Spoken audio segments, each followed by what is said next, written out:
Started your Christmas shopping yet? Worried about where the money's coming from? Want to get away from it all? We offer you escape.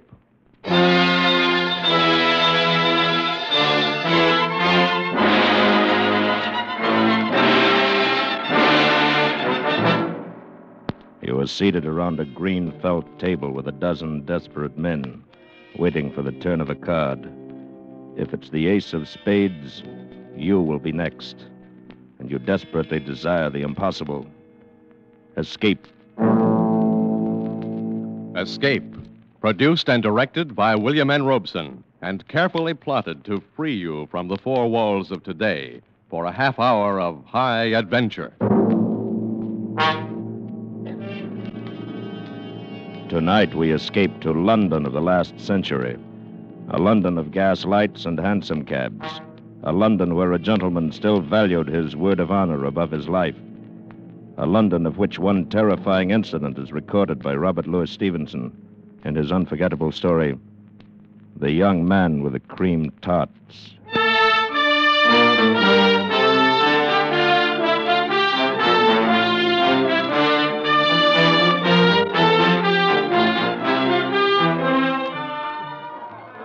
Oh, bored? Or rather. City seems to offer little amusement tonight. Well, bottoms up. Let's be on our way. Righto. Your health. And yours. Gentlemen, please have a cream tart. It's absolutely free. My compliments. Madam, will you honor me? Sir, will you honor me? Well, now, what's this? A young man with a tray of cream tarts. He's giving them away. Perhaps one of the turns on the bill. Perhaps. Shall we go? Yes, Sir, let's. I pray you accept this confection, for if you do not, I'm bound to eat it myself. You must be crazy. I was never more sane. You refuse? I do. Then there's nothing for it but my 27th tart since 5 o'clock. Now there are but 2 left. You, sir. Yes? Will you so far honor an entire stranger? It's really excellent pastry. I should know I've eaten enough of them. It is not the nature of a gift that is important, but the spirit in which it is offered. The spirit, sir, is one of mockery. Mockery? And whom do you mock? Myself. However, my purpose at the moment is not confession, but rather distribution of these cream tarts. Won't you and your friend dispose of the last of them? Yes. Yes, on one condition.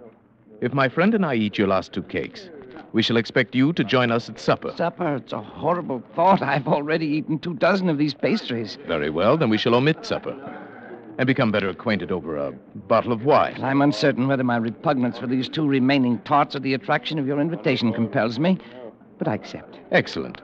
Then let us finish off your pastry and seek a more quiet place. How about Michelle's in Soho? Splendid. Shall we go?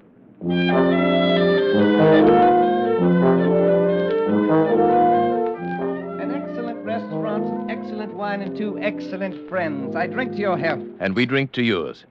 I'm sure you will understand my curiosity, But you are curious. naturally, although I suspect that your story is probably a silly one. Oh, indeed. You may rest assured that we are 2 of the silliest men in England.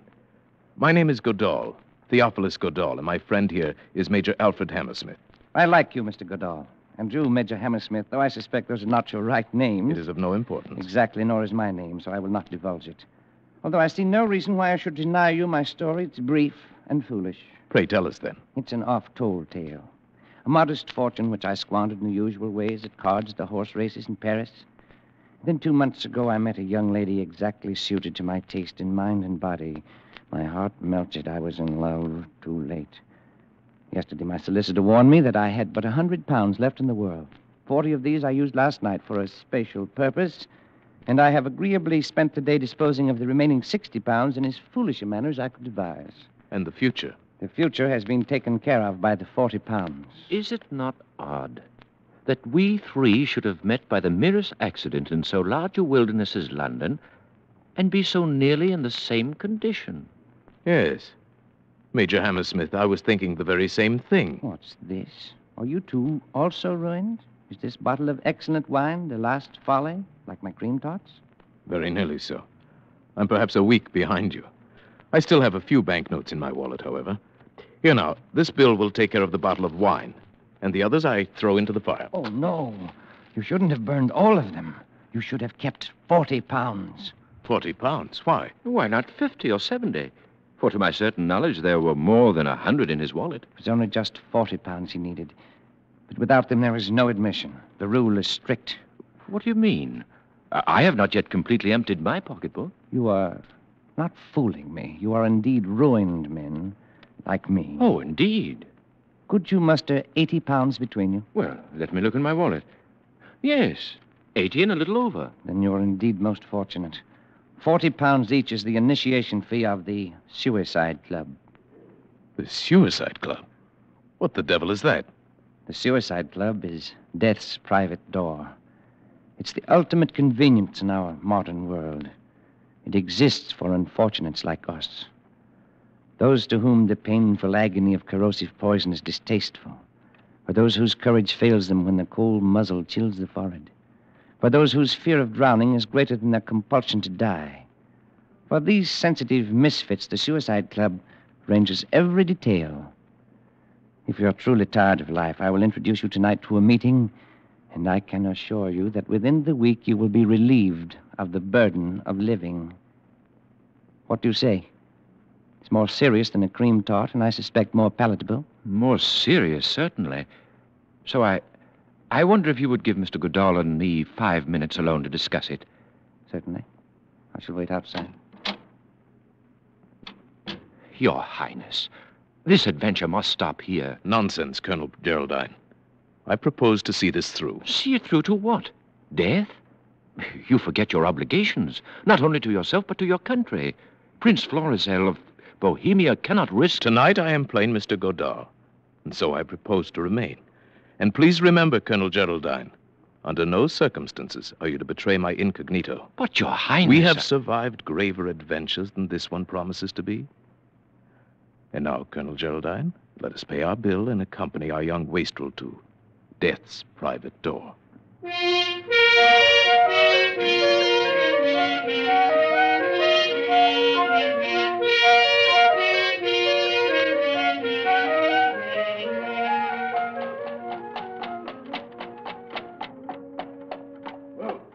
you are, Governor. Box court.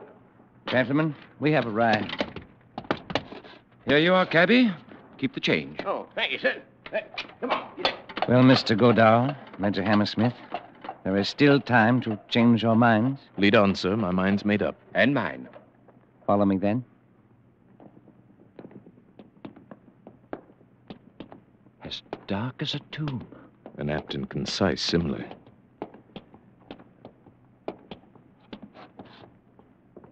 Here we are, gentlemen, at death's private door. Shall we enter? Pray, let's.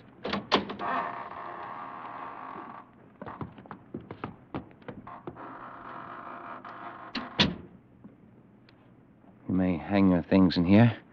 If you'll be good enough to wait, I shall call the president. Of all our follies, this is the wildest and most dangerous. I'm beginning to believe you're right. Let me beseech your Highness Do not forget you are my aide-de-camp. Not your father.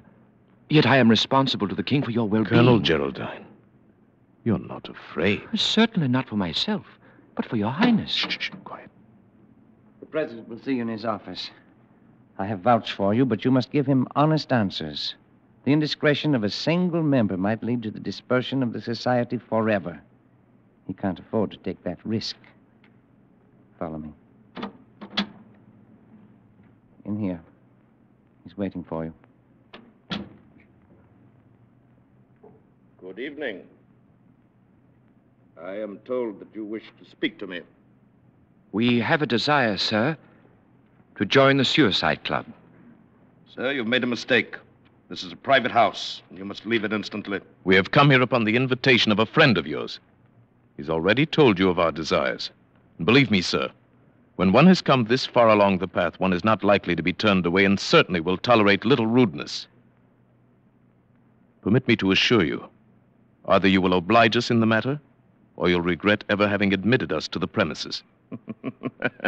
Well, now, that's more like it. This is no place for men not yet desperate. I believe you, sir.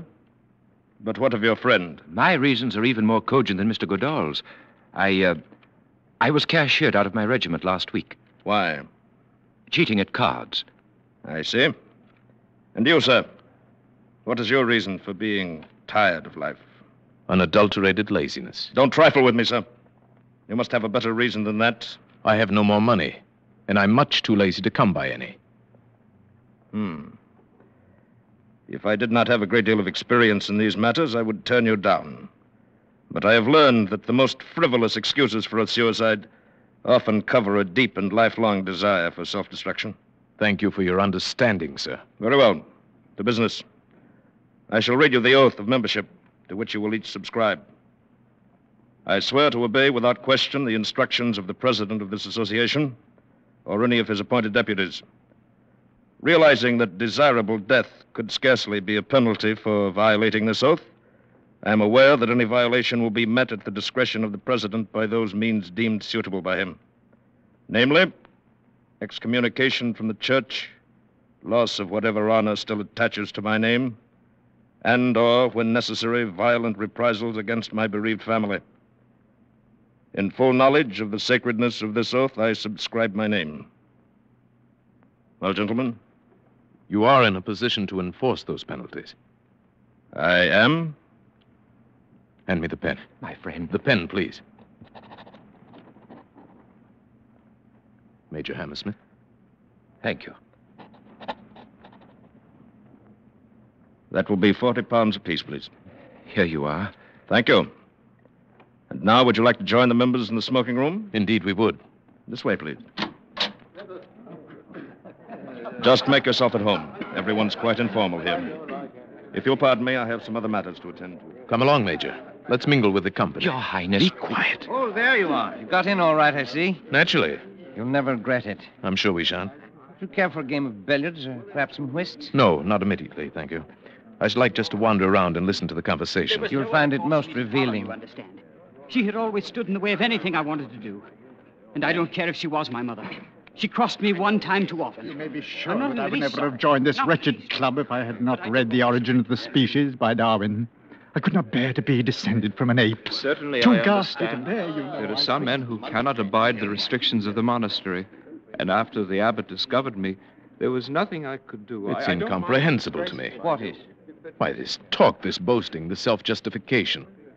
If a man has made up his mind to kill himself, let him do it like a gentleman. Be done with the matter. As I told you, there are some of us more frightened of the act than of the result. There's only one man in this room who does not seem to be in a state of hysteria. Who is that, Mr. Godall? Why, the gentleman sitting on the divan. Oh, yes. Yes, Mr. Malthus. Would you like to meet him? Yes, please. These others are too obvious. There's nothing very subtle about Mr. Malthus. He looks like death himself, wearing thick eyeglasses. Let us discover for ourselves the reason for his relaxation. Mr. Malthus. Eh? I should like to present two new members, Mr. Godall and Major Hammersmith. How do you do, gentlemen? How do you do, It's a Mr. pleasure, sir. Won't you sit down? Well, Newcomers. Newcomers. I envy you the novelty of your first visit. You will learn to relish it if you are spared. Why, my dear sir, this club, gentlemen, is the temple of intoxication. If my health would permit it, you may be sure I would be here more often. For this is my last dissipation.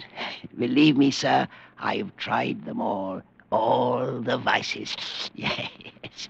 People trifle with love and ignorantly call it man's most powerful passion. Nonsense, sir, nonsense. Fear. Fear is the strongest passion. It is fear that you must trifle with if you wish to taste the intense joys of living. Envy me, sir. Envy me. I am a coward. How, sir, is the excitement so artfully prolonged? Oh, of course. I must tell you how the victim for every evening is selected, as well as the member who is to be death's high priest for the occasion. Great heavens. You mean they kill each other? The guilt of suicide is removed in that way. Then I, or my friend, or you, any of us, might be selected this evening to murder another man? Exactly. But how have they escaped the attentions of the law? The ingenuity of our president knows no limits. The departures always appear to be accidental. Oh, it's monstrous. On the contrary, my dear Major, it is godlike. Oh, yes, of course. But, Mr. Malthus, I am still in the dark as to how the members are selected for the evening's work. Oh, of course, I forgot to explain. But I see that the others are filing into the card room now, and the play is about to begin. You shall see for yourself. Will you lend me the help of your arm? I'm quite paralyzed, you know. Oh, of course. Thank you. This is the moment for which I live. The quintessence of poignancy, the ultimate of passion. Coming here as infrequently as I do, I've savored this bitter taste of fear longer than the others. But my turn will come. Who knows? Perhaps tonight. But how is it done? Tell us what to expect. Oh, it's so simple. The president deals from an ordinary deck, playing cards, and each man turns up his card as he receives it. The ace of spades, the card of death. Ace of clubs designates the official of the night. The murderer. If you like. Here, 3 chairs together. Happy young men. You have good eyes and can follow the cards. I can only make out the faces. Is everyone here? My friend, we still have a fighting chance to escape. Quiet. Let us play the game. Attention, gentlemen. 3 of clubs. Jack of hearts. 10 of diamonds. King of clubs. Queen of hearts. 3 of spades. 9 of clubs. 6 of spades. Oh, no! It's our young man of the cream tarts. He's drawn the ace of clubs. I came here to be killed, not to kill. I want to Gentlemen. die, not murder. I must caution the members against such unseemly outbursts. I don't want Since the ace of spades has not yet turned up, I will continue the deal. Oh, no. I don't want this. No. I don't want this. 8 of hearts. No. 7 of clubs. King of diamonds. Jack of spades.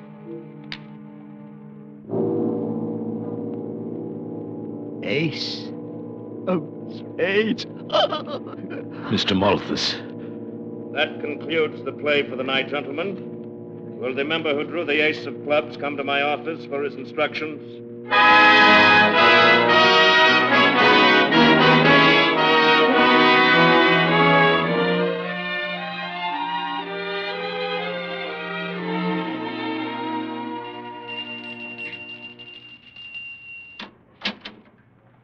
Did your highness ring? Yes. Good morning, Roderick. Good morning, sir. Oh, I shall have my breakfast in bed this morning. Yes, your highness. And Colonel Geraldine has been waiting for you to awaken. Oh, very well. Show him in. Thank you, your highness. Colonel, his highness will see you now. Good morning, Geraldine. Sleep well? Not too well. Did I dream it, or were we initiated into the suicide club last night? Seems like a nightmare. It was a nightmare, but you didn't dream it. Here, look at this, the morning paper. Huh? Melancholy accident. This morning, about 2 o'clock, Mr. Bartholomew Malthus of 16 Chepstow Place, Westbourne Grove, on his way home from a party at a friend's house, fell off the upper parapet in Trafalgar Square, fracturing his skull. Death was instantaneous. Mr. Malthus, accompanied by a friend, was engaged in looking for a cab at the time of If his... ever a soul went straight to hell, it was that poor paralytic. Yes, at least he's dead and out of it. But think of our young man of the cream tarts. Last night, that lad was as innocent as you and I. This morning, he is a murderer. Well, thank heavens we're safely out of it. Are we? Oh, no. You're not going to return. I must. You are infected with a passion of fear just as poor Malthus was. Perhaps. Whatever it is. Tonight, once more, we take our places at the table of the Suicide Club.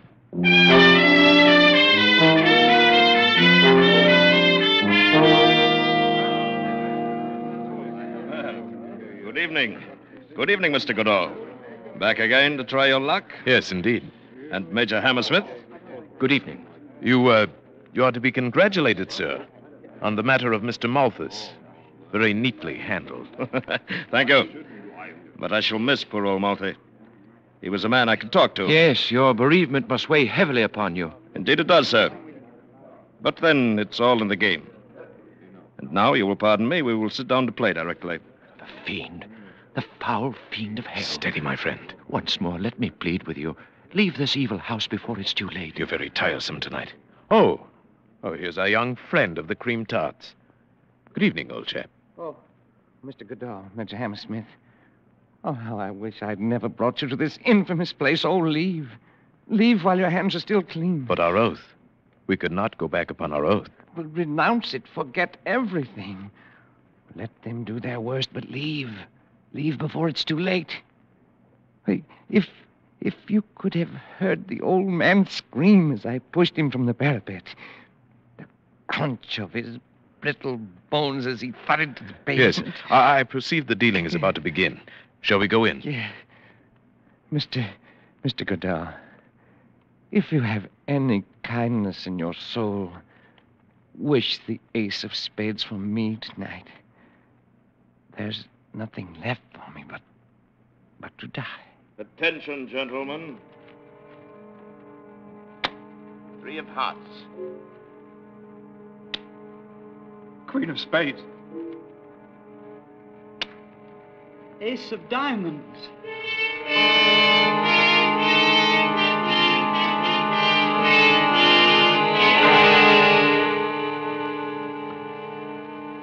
Three times around and neither black ace has come up. We are just 13 at the table. This fourth round. This will tell the tale. And I am next to last.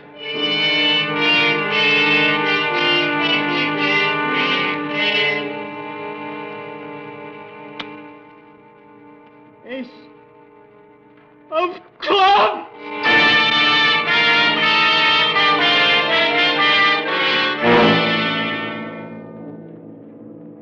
Only 4 more cards. King of spades. Oh, pray for me, Mr. Goodall. Pray for me. I have 1 chance in 3. Pray that I get the ace. 6 of diamonds.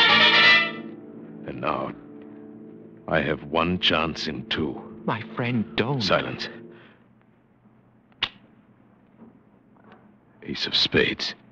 Very well. That concludes tonight's play, gentlemen. Oh, Mr. Goodall. I'd give $1 million if I had it for your luck. I would sell you this card for much less if I could. Well, Mr. Goodall, my congratulations. I am pleased to have met you, sir, and to have been in the position to do you this trifling service. At least you can't complain of delay. Yes. And now, before I leave forever, I should like to ask a question. A purely hypothetical question, of course, since I am not a man to go back upon my word. But you wonder what would happen if you did. If upon the turning of the card you had changed your mind and now wish to live? Precisely. Suppose my friend, Major Hammersmith, and I elected to ignore our oath. Suppose we began by tearing this place apart.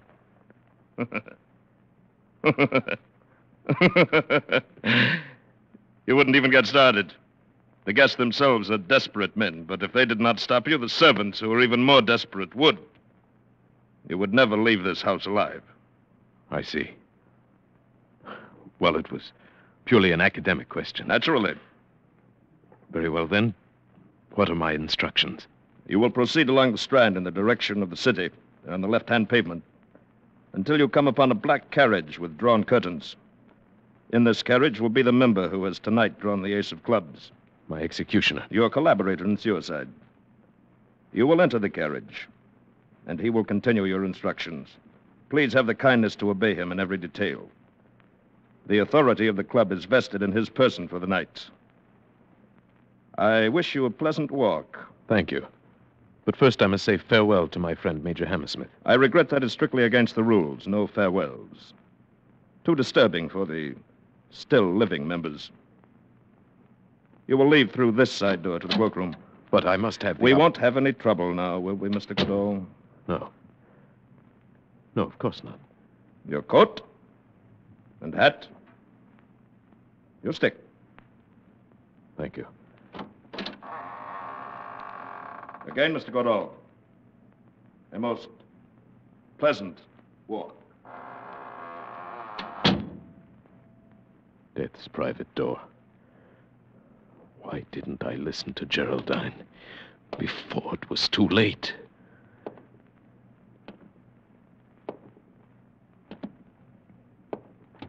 All right, into the carriage. What is this? Advise you to be quiet if you know what's good for you. My instructions are to meet the coach in the Strand. You'll take this coach right now. Get in Go with with you. me.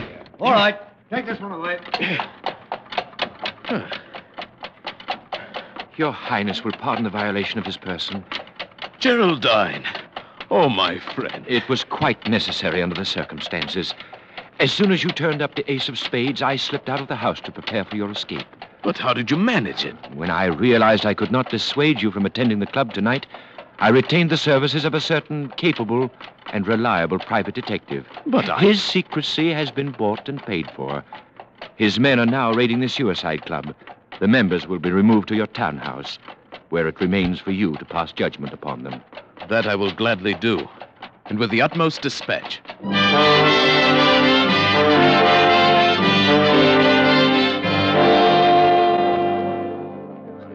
What have they brought us here for? They didn't look like Scotland Yard men to me. What difference does it make? Perhaps this will be a quicker way out. Gentlemen, Why, that's my friend, Major Hammersmith. His Royal Highness, Prince Florizel of Bohemia. That's Mr. Godard. Always thought there was something odd about those two. Gentlemen, tonight we have removed you from a house of death to a house of life and hope. Those of you who have come to your present condition through lack of fortune will receive employment and remuneration from my treasury. Those who have been driven to this unnatural solution of their problems by the agonies of guilt must find amnesty from a power greater than mine.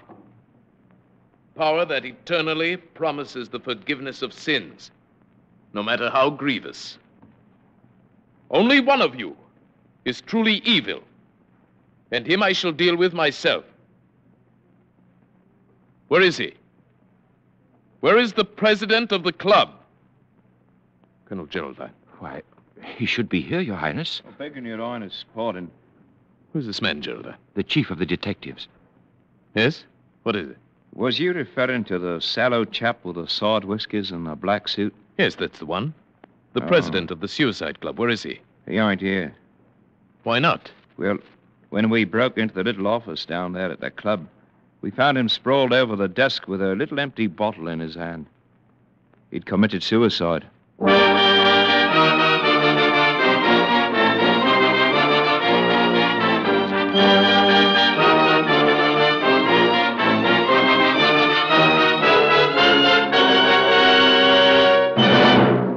Escape is produced and directed by William N. Robeson, and tonight brought you The Young Man with the Cream Tarts by Robert Louis Stevenson, adapted for radio by Mr. Robeson, with Paul Frees as Prince Florizel, Bill Johnstone as Colonel Geraldine, and Barton Yarborough as the young man.